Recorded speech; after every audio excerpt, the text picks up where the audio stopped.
Olá, seja bem-vindo. Hoje nós temos mais um comentário do Evangelho segundo o Espiritismo, que realizamos pelo Centro Espírita Paulo de Tarso, aqui de Vinhedo. Hoje, no número 23 do Evangelho, o Moral Estranha, mais especificamente, os itens de 9 a 16, cujo tema é Não vim trazer paz, mas espada. Antes de começarmos o nosso comentário, convidamos todos os nossos ouvintes e participantes para elevar a Deus, o nosso Pai de amor, de bondade, a nossa gratidão pela oportunidade da vida, a nossa alegria de poder nos reunir sob o amparo do seu amor, através do nosso Mestre Jesus, os seus representantes, nossos benfeitores, a quem pedimos inspiração, acolhimento e sustentação para que sejamos claros e atinjamos os melhores objetivos superiores espirituais que nos possam dar bom ânimo para a nossa caminhada. Que assim seja.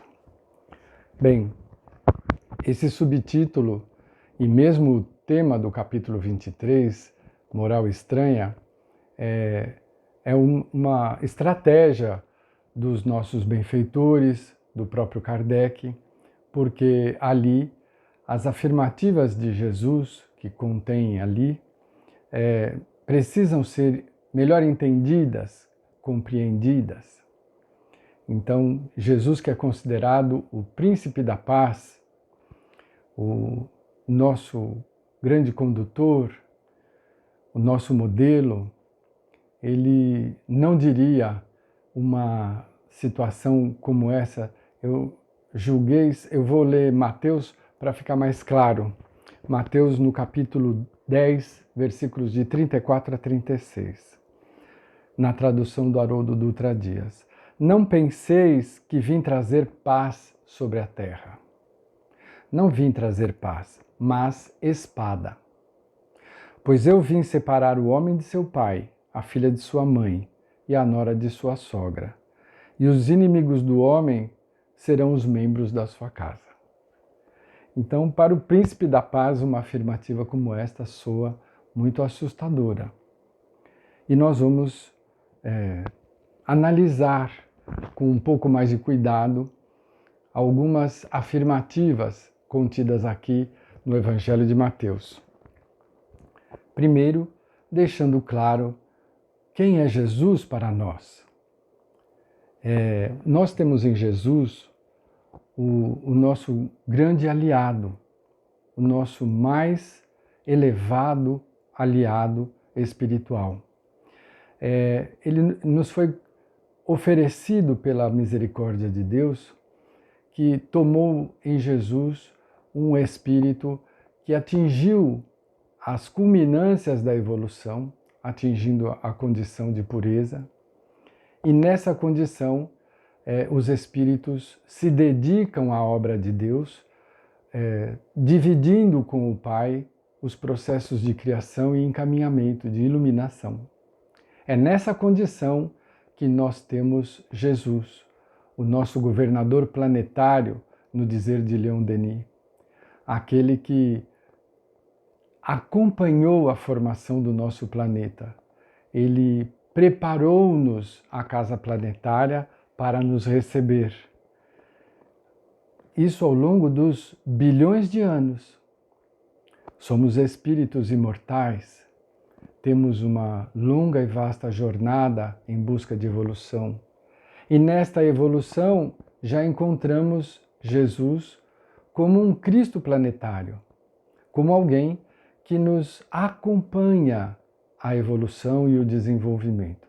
Isso equivale a dizer que Jesus nos conhece profundamente, nossos erros, nossos acertos, nossas resistências, nossa capacidade de capitular, de procrastinar. E ele continua na função que recebeu de Deus, de nos servir de pastor, nos adota como um rebanho de ovelhas necessitadas de orientação. Então é este ser de elevada condição, cuja função é de bom pastor, que nos conhecendo profundamente e as nossas resistências, sabe que os seres em evolução como nós evoluímos em patamares diferentes. Nós vamos conquistando os valores eternos, as virtudes que ele também nos exemplificou, ao longo do tempo.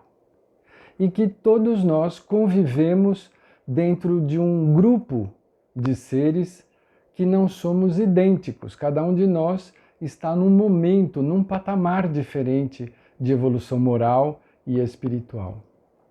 E é dentro dessa diversidade que nós vamos amadurecendo. Como? Muito boa pergunta. Nós amadurecemos à custa da colheita amarga dos frutos da semeadura equivocada. Lei de Deus, lança o que você quiser de semente, mas colha tudo o que você semear. E é exatamente na administração das consequências da nossa semeadura que sentimos dor, que encontramos desconforto, que colhemos desengano. E esta dor atinge a nossa consciência, onde, dizem os Espíritos, está inscrita a lei de Deus. Então é só à custa do auxílio indispensável da dor que nós vamos amadurecendo. E amadurecemos valorizando as situações conquistadas, os valores adquiridos. Aí passamos, quando nós os perdemos, passamos a valorizar. E aí começamos a crescer. Já começamos a escolher melhor.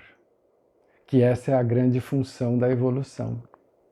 E nesta evolução, neste amadurecimento, como coletividade, como humanidade, nós vamos nos cansando das situações que adotamos, dos hábitos que adquirimos, e começamos a sentir um fastio, já desejosos de uma próxima etapa.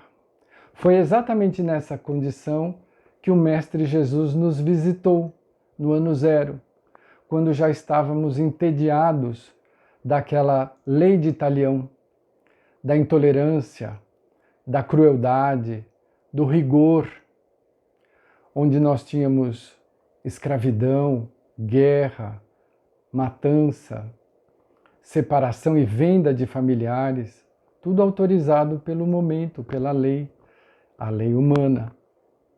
Então ele chega e ele traz com ele, com a presença dele, a renovação que muitos de nós esperávamos, que muitos de nós ansiávamos, mas não éramos todos, visto a condição com que ele saiu do planeta. Foi crucificado e foi rotulado como um perturbador da ordem, porque ele nos trouxe a condição do amor. Antes de Jesus não havia compaixão, misericórdia, acolhimento dos fracos, dos idosos, das viúvas, dos órfãos, dos deficientes. Não havia nada disso. É Jesus quem nos traz um pacote imenso de renovação, de convite a novas atitudes. E essas novas atitudes são o amor ao próximo, mas o amor a Deus amando o próximo. Seja ele amando a sua criação, seja ele o nosso próximo ou a criação de Deus. Então é uma nova forma de enxergar a vida, de nos relacionarmos com a vida. Foi a partir do modelo, do exemplo de Jesus, que os seus apóstolos, após a sua partida, criaram a Casa do Caminho, que acolhia todas essas pessoas que eu elenquei. Viúvas, órfãos, doentes, idosos, deficientes. Não havia uma instituição que cuidasse desses deserdados do mundo. O Sermão da Montanha mostra claramente esta condição de convite a termos uma nova forma de ver. Então, quando Jesus nos convida para essa mudança, mudança também significa reforma, modificação. E reforma implica destruição, morte. Destruição do que não é mais útil, adequado para a construção de um novo modelo, de um novo espaço, de uma nova condição. Morte dos velhos hábitos e renascimento dos novos homens, da nova visão, da forma cristã, amorosa, fraterna, com base na caridade, que é o amor em ação, que estende até o perdão como forma de caridade, a tolerância. Então, este é o convite de Jesus, esta é a espada da transformação. Lucas, numa citação semelhante à de Mateus, ele não fala em espada, fala em fogo. E é este o fogo que Jesus veio atear e que, no dizer de Lucas, ele estava ansioso para que esse fogo se acendesse. Porque como ele nos acompanha todo o nosso processo de evolução, como seu rebanho, o pastor ama as suas ovelhas e ele nos quer transformados. Mas a luz, como ama, respeita. A luz respeita e não passa os limites do outro. Ele nos convida da única forma possível. Ele nos convida da maneira como os nossos pensadores, homens de estudo, de entendimento, já chegaram à conclusão que a única forma eficaz de convidar, através do exemplo. Jesus é o exemplo da vivência das leis de Deus. E é esta vivência que incomodou de forma muito violenta aquilo que estava instituído junto aos dirigentes da nação judaica, que era a nação do Deus único, no seio de quem o Mestre encarna, porque ele não reencarnou no planeta, ele encarnou. E é este desconforto que o leva à morte, achando que matando o homem, matava-se a ideia. Mas essa ideia era um convite de um emissário de Deus. Então, o que vem de Deus permanece. O convite de Jesus era, respeitando as nossas diferenças de evolução, os nossos diferentes patamares, convidar sem ofuscar, sem oprimir, sem desequilibrar. Esta é a característica da luz. Por isso ele nos falava por parábolas. Por isso ele nos convidava de uma forma nem sempre muito clara, para que aqueles que tivessem ouvidos de ouvir e olhos de ver pudessem entender, e os outros aguardariam, como nós, o amadurecimento espiritual para o entendimento. O interessante é que hoje nós estamos vivendo uma época semelhante àquela em que o Cristo nos visitou. Nós vivemos hoje um momento em que muitos de nós, não todos, já ansiamos pelo próximo capítulo. Nós já desejamos viver um clima de fraternidade, de amorosidade, de tolerância, de respeito à criação de Deus em sua ampla expressão. Então, hoje nós estamos vivendo uma fase de transição e hoje nós temos novamente a espada em oposição à paz do mundo, porque a paz que o Cristo dizia não trazer era a paz da ociosidade que nós conhecemos no mundo. Para nós, espíritas, reencarnacionistas, nós acreditamos que a paz advém da consciência atendida. A consciência é aquilo que nos diz o que devemos fazer e o que não devemos fazer, já que é nela que está inscrita a lei de Deus. Então nós precisamos aprender a consultar a nossa consciência, a nos ouvir no fundo da nossa consciência. E o mundo diz que a paz é aquela ociosidade. Não me toque, não me incomode, não me perturbe, me deixe em paz. Essa paz é uma paz fictícia. Ela não é benéfica. Ela estabelece um intervalo, mas no intervalo ninguém cresce. A paz da consciência nos permite crescer em paz, em serenidade. É a paz da consciência que nos permite ter o corpo chagado, mas a alma saudável.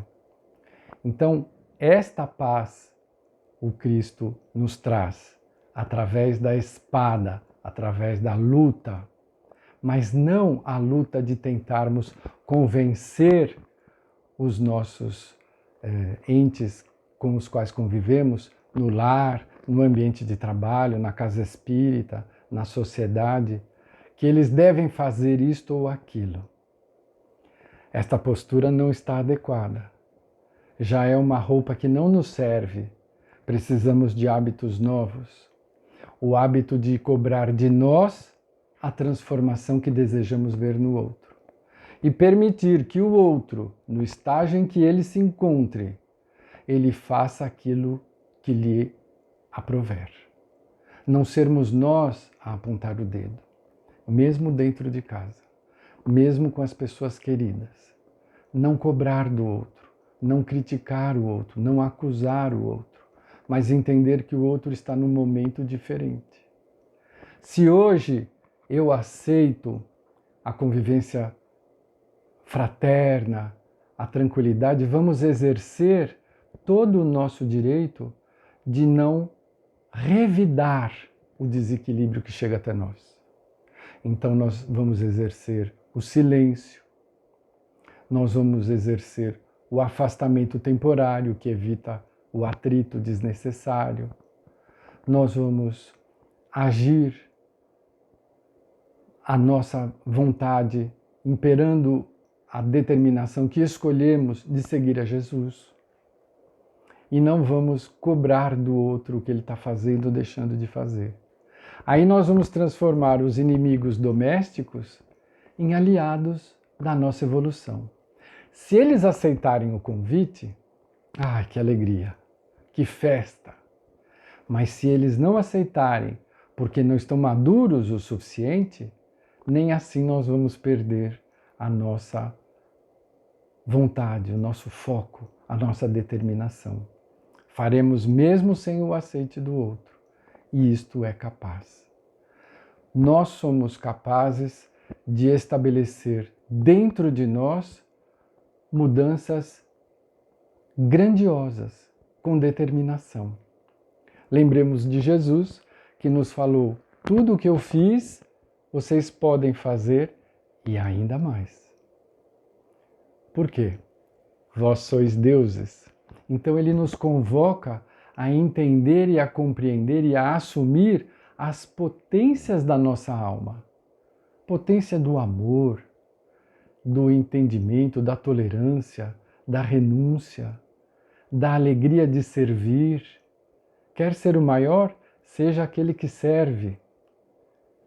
Ouvimos Pedro perguntar a Jesus: mas quantas vezes eu poderei perdoar os meus inimigos domésticos, por exemplo?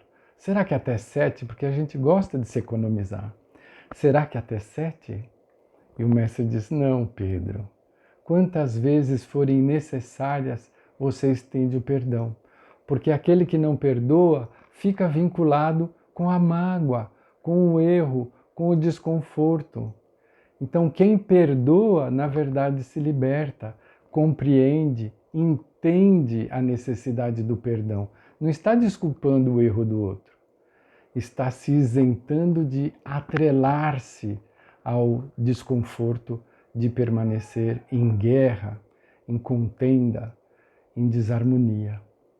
Esta é a espada, este é o fogo que o Mestre quer que queime. O fogo que vai destruir os nossos maus hábitos, que já foram úteis no passado para nós, mas que agora, como uma roupa inútil e desconfortável, não serve mais. Então nós vamos destruir estes hábitos novos, colocando esses hábitos velhos, colocando hábitos novos, com base no modelo que o Mestre Jesus representa para todos nós.